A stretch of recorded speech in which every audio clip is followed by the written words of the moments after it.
Mungkin ada yang bertanya, Bang, kalau nggak makan nasi emang lemes? Itu kan pertanyaannya kan. Bang, emang kalau nggak makan nasi nggak lemes? Nah, sekarang kita akan bedah itu ya.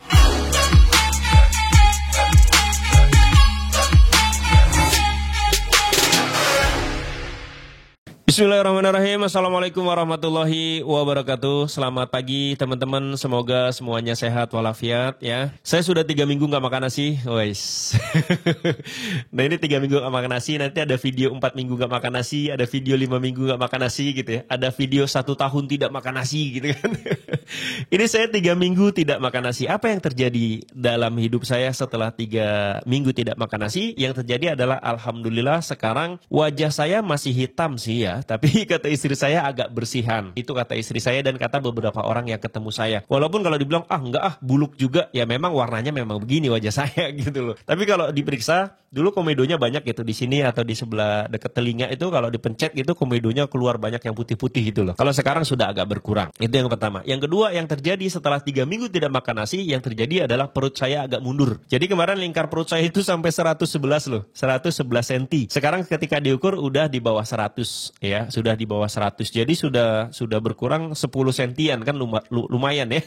Itu lemak semua itu hilang gitu ya. 3 minggu tidak makan nasi. Kemudian apalagi yang terjadi? Yang terjadi adalah saya naik tangga sekarang nggak ngos-ngosan lagi gitu ya. Naik tangga tidak ngos-ngosan lagi. Kemudian yang terjadi berikutnya adalah saya fitness dan saya ngerasa walaupun saya nggak makan nasi, saya masih berstamina, nggak loyo, nggak lemes dan sebagainya. Nah itu adalah beberapa hal yang terjadi. Kemudian dulu ketika saya masih makan nasi, ya dulu padahal baru 3 minggu ya. 3 minggu yang lalu ketika saya masih sering makan nasi, itu punggung saya sebelah kanan itu sering pegel gitu ya. Sering pegel karena mungkin lemaknya terlalu banyak, berat gitu ya. Atau apapun. Nah sekarang alhamdulillah sudah berkurang. Yang pegel-pegel di punggung itu sudah berkurang. Mungkin karena fitness juga. Fitness sama memang lemaknya berkurang. Jadi itu adalah beberapa hal yang terjadi ketika saya 3 minggu ini tidak makan nasi.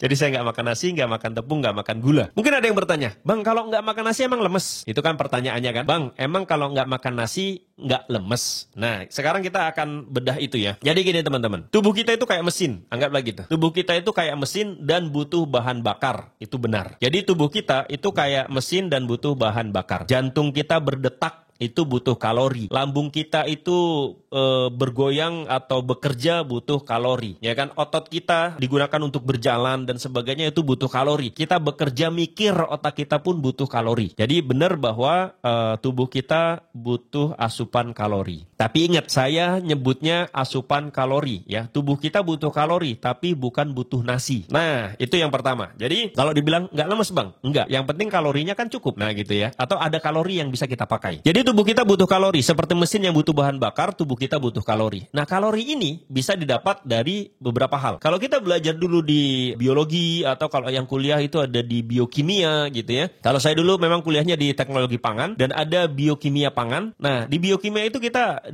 dibahas tentang apa? Tentang bahwa ada makronutrien atau makronutrisi. Makronutrisi itu terdiri dari 3 kalau tidak salah ya. 1 karbohidrat, kemudian 2 itu lemak, yang ketiga itu protein. Jadi ada 3, ada karbohidrat, ada lemak, ada protein. Selama ini dari kecil, dari masa kita itu selalu dikenalkan bahwa kalau mau sehat, mau kuat, makan nasi agar ada tenaganya. Padahal yang menghasilkan kalori itu bukan hanya nasi. Yang menghasilkan kalori itu bukan hanya nasi. Tapi bisa jadi apa? Daging. Daging itu ada kalorinya. Terus apa lagi? Lemak ya, minyak-minyak atau lemak hewani ya, kulit ayam dan sebagainya itu ada kalorinya. Nah, saya tidak makan nasi, tapi saya tetap makan daging, makan lemak-lemak ayam, lemak-lemak sapi, jeroan dan sebagainya. Dan kemudian saya tetap baik-baik saja. Karena apa? Karena kalori yang saya gunakan itu adalah kalori yang berasal dari protein dan lemak, tapi bukan dari karbohidrat. Jadi saya tidak memasukkan karbohidrat karena saya rasa kayaknya nggak butuh karbohidrat juga kok kalau mau dapat kalori, bisa pakai lemak, bisa pakai protein. Dan tubuh kita itu, kalau kita belajar biokimia, itu yang ada biasanya adalah asam amino esensial ya sama asam lemak esensial atau apalah. Saya lupa. Artinya adalah ada nutrisi-nutrisi yang memang esensial, yang memang harus disuplai dari luar, ya, yang memang harus disuplai dari luar. Tapi sepengetahuan saya, karbohidrat itu adalah nggak esensial. Artinya kalau nggak masuk ke tubuh kita itu nggak masalah. Itu nggak masalah. Gula, tepung, nasi kalau nggak masuk ke tubuh kita itu harusnya nggak masalah. Tapi ada asam amino esensial. Ya, teman-teman silakan cari saja. Saya lupa. Yang penting itu ada asam amino esensial. Asam amino itu adalah struktur terkecil dari protein. Struktur terkecil dari protein itu ada asam amino. Nah, ada beberapa asam amino yang memang tidak bisa diproduksi oleh tubuh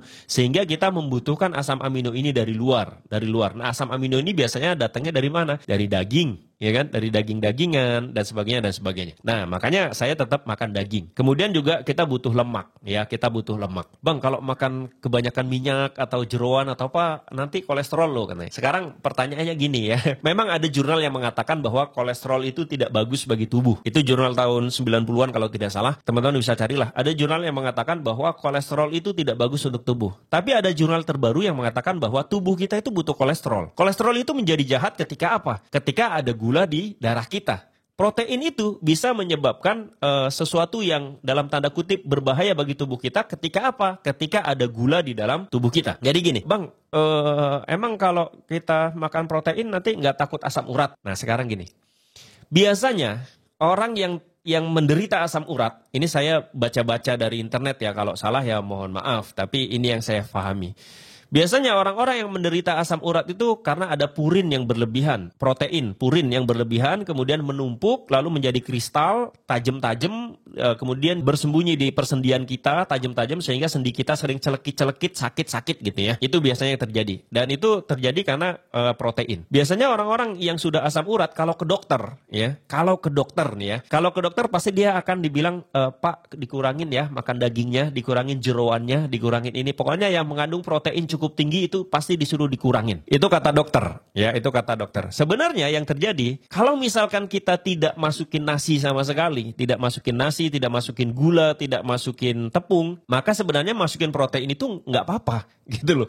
Karena protein yang masuk itu akan diolah menjadi kalori, menjadi energi, dan kemudian tidak akan menumpuk menjadi asam urat. Masalahnya selama ini, kita makan nasi, sama makan protein, sama makan lemak. Nasi, tepung, gula itu adalah satu hal yang sangat mudah diolah, sangat mudah masuk ke aliran darah. Sehingga ketika aliran darah kita penuh dengan gula, maka nanti protein yang masuk itu menjadi sesuatu yang tidak berguna. Tidak berguna dalam artian, ya kan sudah ada kalorinya dari nasi, sudah ada kalorinya dari gula. Sehingga tubuh kita menggunakan gula, menggunakan nasi itu untuk energi. Sehingga protein yang masuk kalau terlalu banyak, dia akan disimpan menjadi asam urat yang tadi, yang purin tadi jadi asam urat. Tapi kalau yang terjadi sebaliknya, kita stop makan nasi, stop makan gula, stop makan tepung, kemudian kita makan protein, maka protein yang masuk, ya karena tubuh kita ngerasa bahwa, oh nggak ada gula nih, tapi aku harus tetap berjalan, lambung harus tetap bekerja, jantung harus tetap berdetak. Jadi aku harus butuh energi. Dari mana nih? Kita masukin protein. Oh, yang masuk protein. Oke, proteinnya kita hancurkan. Jadiin sesuatu, lalu kemudian protein ini akan menjadi energi di tubuh kita. Sehingga tidak ada kesempatan protein itu tersimpan di sendi-sendi kita menjadi asam urat, itu nggak ada kesempatan menjadi seperti itu. Nah, makanya itulah yang saya lakukan dalam 3 minggu ini gitu. Dalam 3 minggu ini saya tidak makan nasi, tidak makan tepung, tidak makan gula, tapi saya tetap makan protein. Paling seneng tuh makan kulit ayam.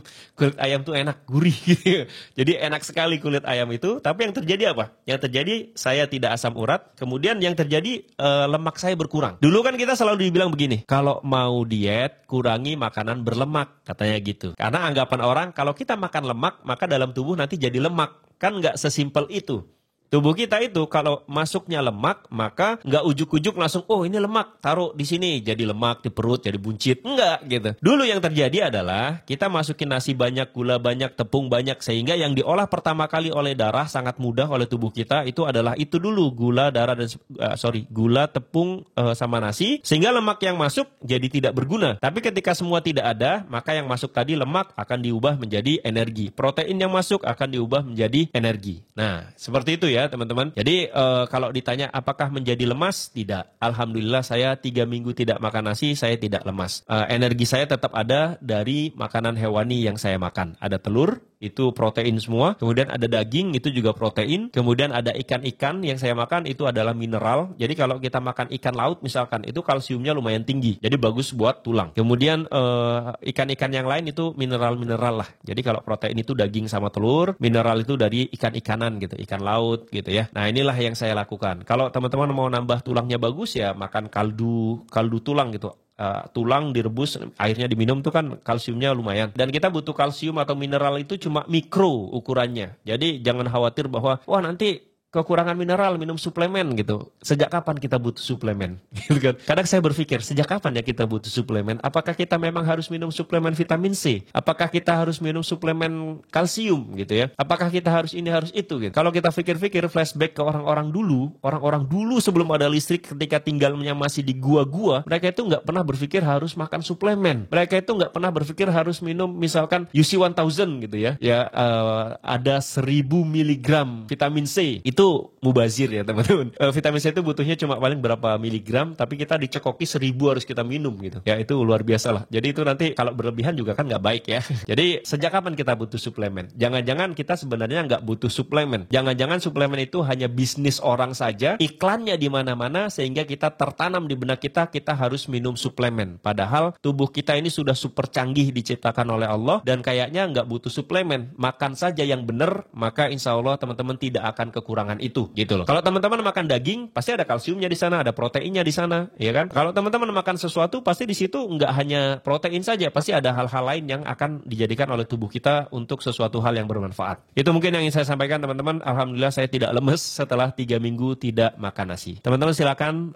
difikirkan, direnungkan. Nggak semuanya benar yang saya sampaikan, ya pasti ada salahnya, banyak salahnya. Tapi kalau memang ada benarnya silakan direnungkan. Semoga menjadi inspirasi buat kalian dan buat saya. Terima kasih sudah menonton. Assalamualaikum warahmatullahi wabarakatuh. Bye-bye.